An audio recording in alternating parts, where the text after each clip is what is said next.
What's up everybody, Trinity here, and welcome back to the Second Street Marvel. In today's video, I am going to be reviewing Something is Killing the Children, issue number 1 and issue number 2. Now before I get into that, please make sure you're subscribed, click the little bell, and all of that good stuff. So, as I was saying today, I'm going to be reviewing Something is Killing the Children. This is a new series being published by Boom Studios. And I've got to tell you, I really do like this series so far. There are only 2 issues in. It's not too late to go out there and pick up, I picked up the 4th printing of this issue. And this issue just came out this week. So it's barely been a month since issue number 1 released. And it's already on its 4th printing. That kind of lets you guys know that it's been pretty popular and something people have liked. And I gotta tell you, there's probably reasons behind that. Let me tell you, the writing here is done. Let me get to the page here. The story, it's written by James Tynion IV. It's illustrated by Werther Del Adera, and the colored by Miguel Muerto, and lettered by And World Design. And I'll go ahead and show you that there, just in case I butchered any of their names, which, you know, wouldn't be no surprise to me, as I've done that before. But yeah, altogether, I've got to tell you guys, I'm just going to start off by saying I really do like the series. It is a horror series, like horror. It's like a monster. There's this girl going out and hunting these monsters. And I'm going to go ahead and get right into that. But if you guys have never read any books by Boom Studios, I've only read 2 titles, and that's Once and Future, and now this series right here. And I've got to tell you, I like the couple of titles I've read out of Boom Studios, and I like what they do with their covers. I'm not sure, you probably can't tell here much, but they're kind of a matte finish to them. They are a little bit thicker on the covers themselves. They're just kind of a thicker stock, and the what they're printed on is, it seems like it's actually pretty good paper as well. Now I got to tell you guys, the art in these books are pretty good. I like the art that's going on here, and the coloring is really done good as well. And I think a lot of it really plays into the story as well. I mean, just the art, the story, the colors, just everything combined really make for a pretty good tale here. So what we get in issue number 1 is we see there are a few kids who include Carl, Robbie, and Noah, who are having a sleepover at their friend James' house, and they're all sitting around playing Truth or Dare. And we can see, you know, this is basically the first time we learned this in just a few pages in, that this is the first time that James has ever had like this kind of thing happen at his house, where he's having a sleepover with friends and everything like that. So they're just sitting around being some boys, you know, just being boys playing Truth or Dare. And so as they're sitting there playing, it's James' turn to go. And what happens is, I think it's Robbie, the character here, Robbie, is asking James, okay, he tells him Truth or Dare, and James says Truth. And Robbie asks him, like, okay, what's the scariest thing that's ever happened to you?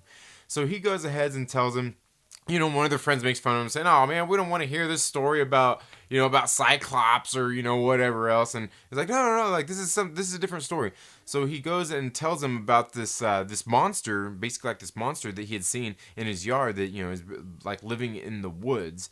And so they're all like, you know, you're full of it, you know, whatever. So then, you know, the kid James is like, okay, well then you next, Noah, truth or dare, you know, and the kid picks Dare. So basically, and that's where the story picks up, kind of starts off at, and then we see James, you know, just there being interviewed by these police, kind of asking him what had happened. So we have to assume that, just what I assumed was that the kid dared his friend to go out into the woods where he was saying this creature lived at. And that's where issue number 1 opens up with Something is Killing the Children. Like I said, we got a few, you know, the short little 4 or 5 pages in here where it was just kind of the setup to Something is Killing the Children. And I got to tell you, I really like the setup in here was really good. I liked it. And then we go ahead and we open up to, it says 2 weeks later, we see this young lady sitting there in this wagon as this other young lady is coming out of the woods, all bloodied and tired. She's sitting there drinking her water and everything. She gets a phone call saying that she has to go to this place called Archer's Peak. And so she says, okay, you know, give me 6 hours. You know, she needs time to, you know, take a shower and get ready and get to Archer's Peak. You know, just some funny stuff. Kind of reminded me of like the wolf in the Pulp Fiction movie. And then, it opens back up on the scene, back at school. We see James going to school, and we see that he's going there, and they have like a memorial set up for these kids that have gone missing. And there's more kids there than missing than have been missing in his that were missing from his party. And it seems like as we go on, there's kind of like just something that's kind of been going on here in this community, and we see that he ends up getting in this confrontation with probably like the brother or friends of one of the kids who had went missing, who has been accusing this kid James of doing these murders on him, and because he was apparently in love with one of these kids, James. The kid had a thing for another boy. Whatever. That's it's pretty irrelevant. They don't make a big deal about that, other than this kid right here.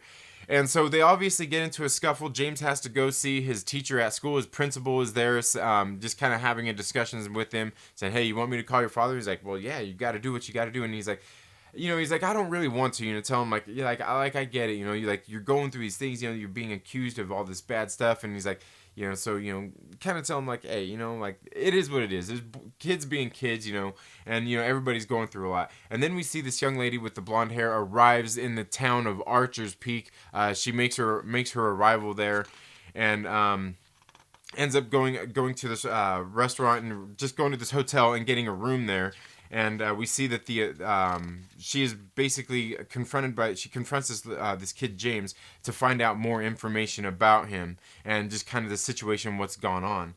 And that's kind of, and then it leaves off here where he's going through this horrific story of exactly what happened that night with his friends as they were there having the sleepover at his house, and he's sitting there telling her about it. And she asks him a little bit more, some probing questions about this monster, and she ends up making a phone call back to whoever it is, this mysterious character in the background, about what kind of monster it is that they've got on their hands. And he's like, "You gonna do something about it?" And she's like, "Well, yeah, you guys have a monster here, and I'm here to take care of that." And that's where issue number 1 leaves off. Altogether, I gotta say, issue number 1 was really good. It's definitely enough to hook you into this story and make you want even more out of issue number 2. And then that's where we start off with issue number 2. And once again, I like the way both of these books have been set up. In issue number 2, it starts off, we get introduced to this new character whose name is Tommy, and we see him waking up in the morning, getting ready to go off to his job, and his mother is there talking to him, saying, "Hey, did you get any rest?" She's like, "You look terrible, go wash your face, you got bags under your eyes." And he's like, "Hey, did you even get any sleep? What are you talking about?" He's like, "Thanks a lot, he's like, "I'll wash, I'll take care of myself when I get to the restaurant." And she asks him to take these flyers with him to hang up and put on the cars while he's there. And he's like, "Mom, my boss already told me about putting these flyers up on these cars." And she goes, "Well, are you going to lose your job? Is he going to fire you?" And he's like, "No, the manager's cool. He's sympathetic to what's going on."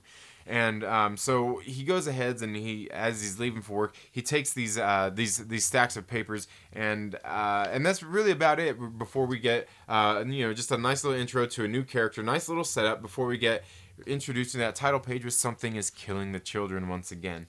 And then we see we get this once again. We flash this heroine, I guess you could say, that we know so far, is walking up to this what looks to be like an Applebee's there with James, where they're sitting there, and they go into this restaurant. And, the kids, James is like, "Hey, what are we here for?" And she's like, "Well, hey, these places are getting ready to close soon anyway. Nobody comes here. It's a perfect place for us to set up our base of operations." So she goes into the restaurant and says, "Hey, is it cool if I leave some stuff here?" She confronts the manager, and the manager happens to be Tommy, who is the character we met at the very beginning of the book. And she offers him $50 to keep her stuff there while she's there for the next couple of days. And he's like, "Okay." And, she stuffs him $50 because she's asking if they're ever busy, and just stuff like that, just, I don't know, just kind of some setup to some stuff.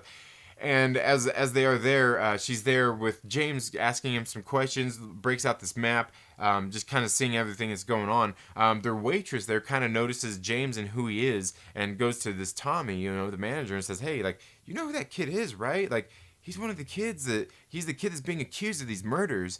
And Tommy, we find out that his sister was the one that's, those flyers that he took to work were actually missing persons posters, because his sister is one of the people who has been missing. They haven't found the body yet. And that's what, he goes over there and confronts this young lady about what she's doing there and what they're doing with the map and different things like that. And he kind of reveals to her that his sister is one of the ones missing. and he just doesn't want to have any part of it. So he tells them like they got to take their stuff and get out. He tries to be forceful. The girl there, she kind of kicks his butt and says, "Fine, whatever. We're out of your hair. Don't worry about the money." And he's like, "No, just take the money. Just leave. Just get out of here. I want nothing to do with you." And so she returns. They end up leaving, and she returns to her hotel room. And that's pretty much where it leaves off, and we see that the hotel manager there of the hotel where she's staying at, he's kind of gets a little bit suspect, and he ends up calling the cops because, I don't know, I guess there's some strange noises coming from her room or whatnot, and the cop ends up showing up there to confront this young lady to find out exactly what she's doing there, and she goes ahead and opens up the door to him with this ending scene right here where she's basically sitting there talking to like the spirit.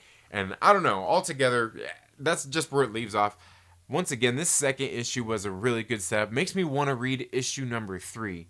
And altogether, like I gotta say, I thought this book is really good. The story is really good. Each issue has set up the next one and made me want to read the next issue. Issue number 1, I already had both issues, these first 2 issues already. Issue number 1 made me want to read issue number 2. I got into issue number 2. I'm like, oh man, this makes me want to read issue number 3 right now.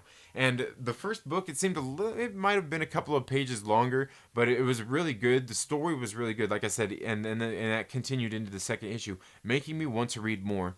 And like I said, it's just good writing. The art in it is very good, serves the purpose of the story going on. So we've got this basically this monster on the loose in the woods and a monster hunter, and apparently she goes around doing this quite often. And like I said, I can't wait to read issue number 3. But let me know down in the comments below, have you read Something is Killing the Children? If not, is it something that you might be into? Let me know down in the comments below. That's all I have for this video today, folks. Thank you all so much for tuning into the Second Street Marvel. Now, if you haven't already, please make sure you're subscribed and click that little bell so you get notifications anytime I've uploaded new content. And if you like this video, please give it a thumbs up, and if you don't, give it a thumbs down. It's all good. But while you're at it, make sure that you share with a friend and invite them to come hang out with us here on the Second Street Marvel. You all have a very good day. Have a great rest of your week. Get out and support your local comic book shop. Happy reading, and we'll see you in the next video. Later.